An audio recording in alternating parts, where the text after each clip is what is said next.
In a small, isolated village nestled at the foot of a vast mountain range, the people lived in constant harmony with the land. The village had many stories, but one that was passed down through generations was about the mysterious Lady of Ice.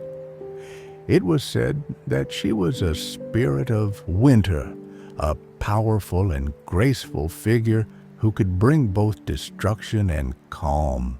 Many believed she existed to guide those in need, but only when they were truly deserving of her help. One day, a young man named Alistair set out on a journey to find his place in the world. He had grown up in the village, but his heart yearned for adventure. He had heard the stories of the Lady of Ice, and although he had always dismissed them as myths, there was something in the back of his mind that made him feel a deep connection to the legend. His journey would take him into the heart of the mountain, a place that few had dared to venture. Alistair was determined to prove his strength and courage, but as he climbed higher into the icy peaks, the weather began to turn. A fierce snowstorm swept across the mountain, reducing visibility to almost nothing. The wind howled like a wild beast, and the cold seeped into his bones. With each step, Alistair grew more exhausted. The path, once clear, had now disappeared beneath the thick blanket of snow. He stumbled, his strength waning, and began to question if he could continue. In that moment, a figure appeared before him, a woman cloaked in flowing robes of ice, her skin glowing with an ethereal light. Her presence seemed to still the storm, and though she appeared to be made of frost, there was a warmth in her eyes that put him at ease. "Who are you?" Alistair asked, both in awe and confusion. "I am the Lady of Ice," she replied softly, her voice like the whisper of the wind. "I have been watching you, young man. You have come far, but you are struggling against the forces of nature." Alistair, too proud to admit defeat, shook his head. "I'm not lost," he said. Though his voice wavered, "I can make it on my own. I don't need help." The Lady of Ice regarded him with a gentle but knowing gaze. "Your pride is strong, but it blinds you. You seek to conquer the mountain, but the mountain is not to be conquered by force. You must learn to listen to the world around you and respect its power."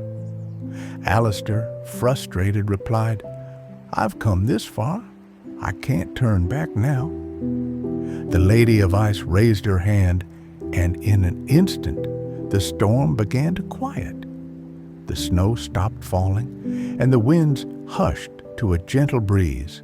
She motioned toward the path ahead, where the snow had parted to reveal a new route, one that was clear and unobstructed.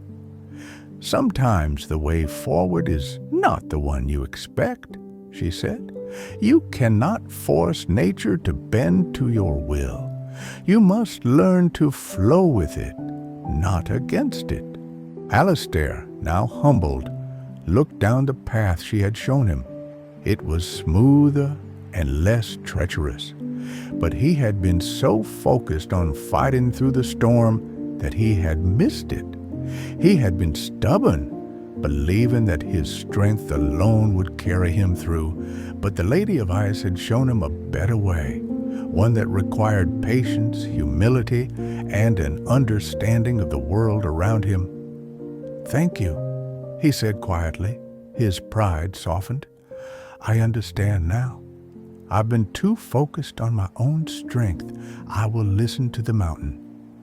The Lady of Ice smiled and nodded. "Remember this lesson well, young traveler. Strength does not always come from pushing forward with force. Sometimes, true strength lies in knowing when to step back, listen, and allow the world to guide you." With that, The Lady of Ice vanished into the mist, and the storm lifted completely, leaving Alistair with a newfound sense of clarity. He followed the path she had shown him, and after some time reached the summit of the mountain. When he looked back, he realized that the journey had been less about conquering the peak and more about understanding the delicate balance between strength and humility. Moral lesson of the story: true strength lies not in relentless force or stubbornness, but in the ability to listen, adapt, and find harmony with the world around you. Sometimes the wisest course is not the one you plan, but the one that requires patience, humility, and a willingness to learn.